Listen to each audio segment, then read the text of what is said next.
sunshine, baby, whenever you smile.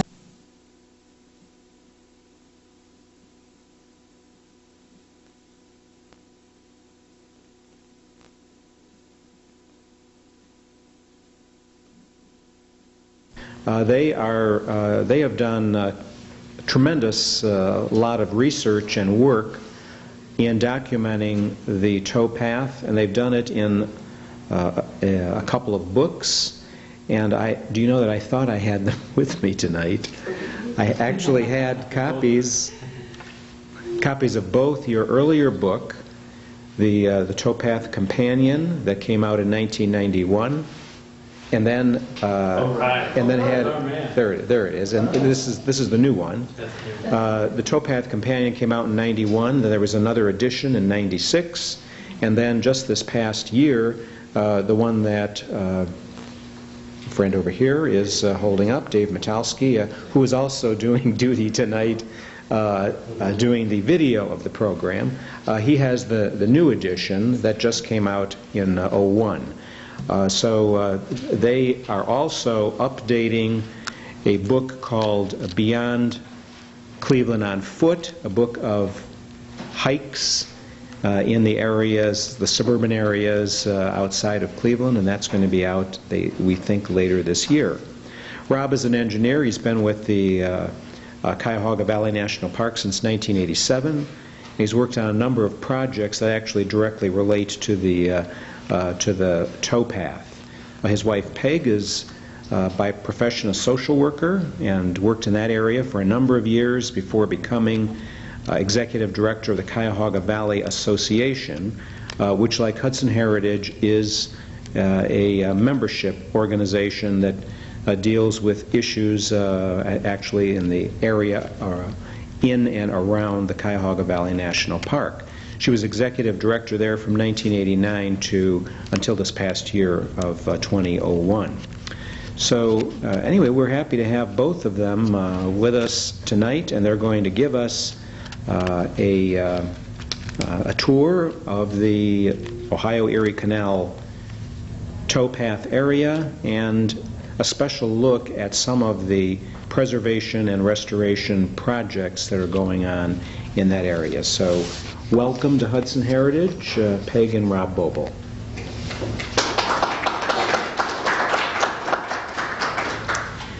I'll get us started tonight. It's a great pleasure to be here. It's especially nice to be in a town that really treasures its heritage, because that's what we're all about, and that's what we're going to talk to you about tonight. Rob and I have been involved in this corridor effort since at least 1989, even before that. And it's interesting, we had such a nice dinner tonight with the two Toms, and we were talking about how organizations such as yours and such as the Cuyahoga Valley Association get started. And they get started usually because a few key people care enough about one or two treasured places that they're willing to really go out there and raise awareness and raise money and support and whatever you need to save what you treasure. And that was the case with the National Heritage Corridor that we're going to show you some pictures of tonight. Back in the late 80s, we became acquainted with some very, very special people like yourselves that cared about their little place along the corridor. And I'm talking of folks like up in Cleveland, in the neighborhoods like in Tremont, and people down in Zoar that have preserved that beautiful little village, people in Navarre, people in Clinton. And all these folks were working on their own in different places along the old Ohio and Erie Canal, and it was the right time for that to sort of coalesce. And we and some other folks, a lot of other folks got involved, and we started just stringing together those nuggets, those beautiful homes that had been preserved, or a historic site, or a piece of the canal, or a piece of the towpath. And since the stars were all aligned and the planets were aligned, at that time we had a new superintendent in the park, John Debo, in the national park, and he came in and he was very interested in this idea. And some of us had a small vision, like there was a group that was involved in wanting to extend the towpath out of the national park and up into the Cleveland Flats area.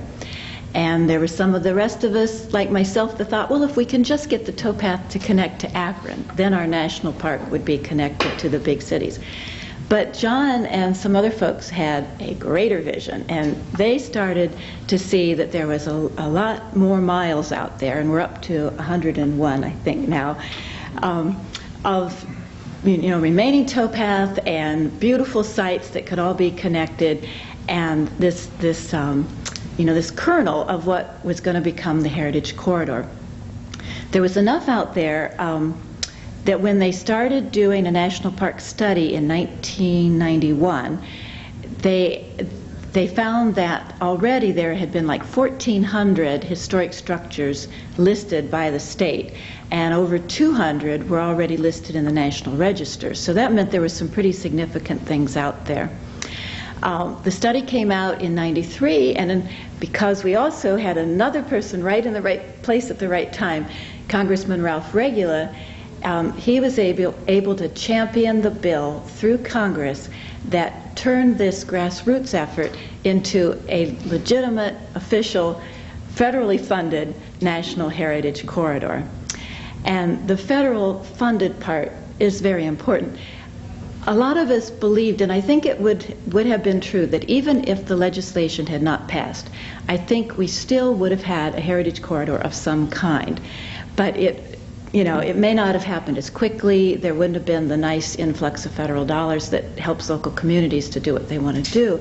So that getting that legislation through was really key. We're going to show you some slides tonight, and what's fun, as we started to put this together, we realized that there were those kernels of things that already existed, the historic sites that were already there, the homes that people had preserved, and then the legislation passed and there was the influx of money, and then we're seeing this nice boost of activity, and places that were at risk or weren't going to be saved or had the potential of being saved. Now you'll see photos of those places that are looking pretty good. And then we'll end with some sort of the vision of some other places that are out there. And who knows, maybe somebody in the audience, has an idea for one of these places and would like to get interested in saving one of them. So we're going to take you on a little tour. Is there anything that I've overlooked before I let you come up here? Did you want to just talk about the Towpath Companion? Oh, right. You saw the book held up. The Towpath Companion is a guide to the towpath trail itself, and we wrote it knowing that eventually those whole 101 miles are all going to be open to you to walk and ride and whatever, but some of them are not open yet. So the book takes you through the full length of the corridor step by step and shows you where the trail's completed, where it's not, where it's due to be completed this year and such. And in the process of putting that together, because we did not write this by ourselves. Nothing around here in this part of Ohio is done by individuals. I mean, what's so wonderful, it's all collaborations, and it's all done by different people pulling together. There were lots of people that contributed to that book, and I just pulled the writing together, and Rob was project manager that made sure that the design and the whole thing worked. But in putting that together, we discovered that there was so much more out there than we even knew, and we thought we had a pretty good clue what lay along the old historic canal corridor. But it's all about sort of rediscovering what you think you're so familiar with.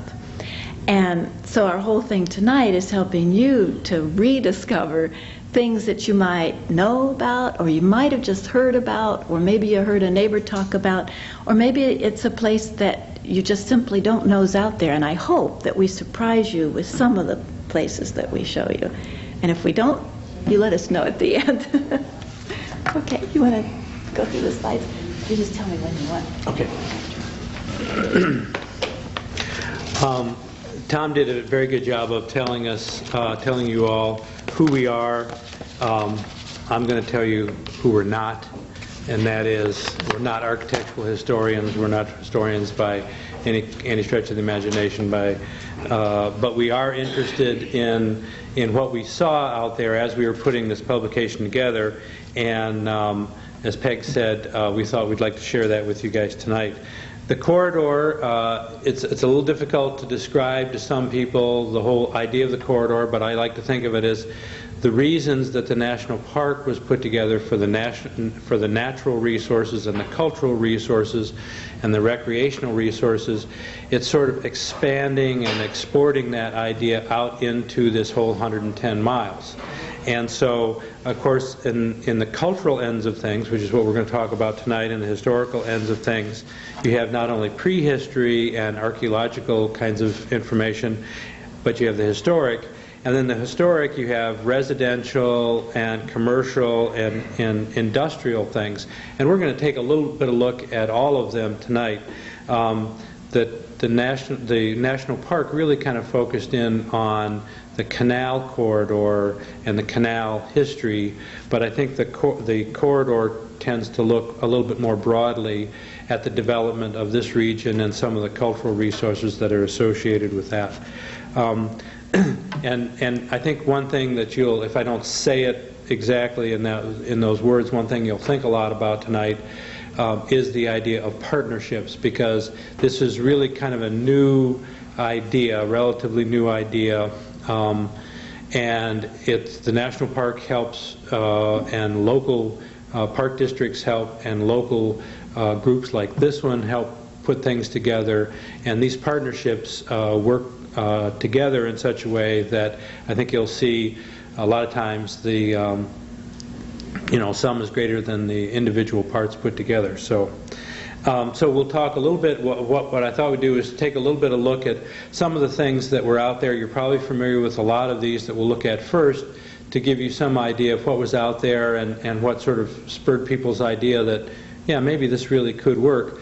And then Peg mentioned a little bit about the legislation. After the legislation passed, there was some money that was available.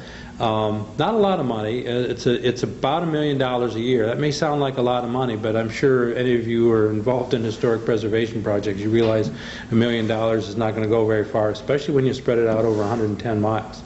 So a little bit of seed money, and again, these partnerships help to put some of these projects together.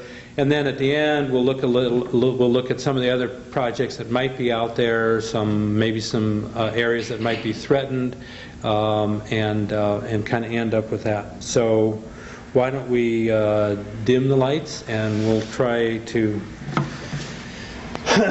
take our little virtual tour of the corridor.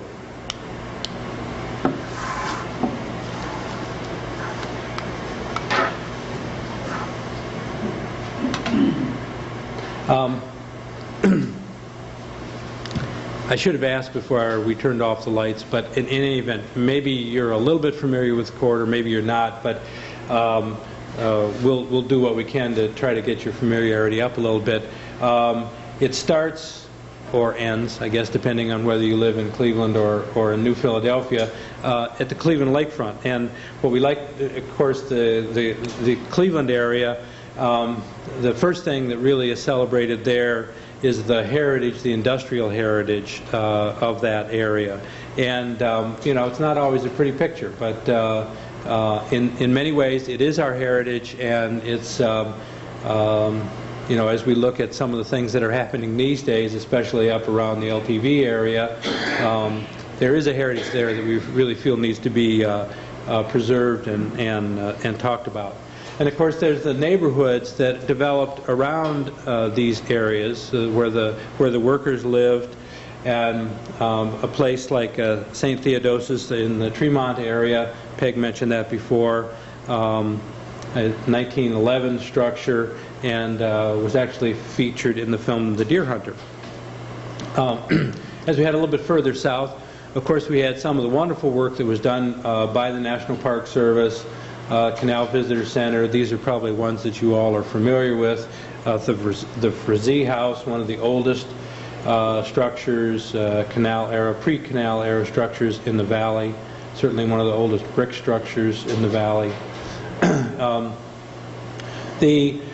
park did a good job of preserving and kind of talking about some of the industrial and even transportation themes, which kind of captured by this picture. We have the Valley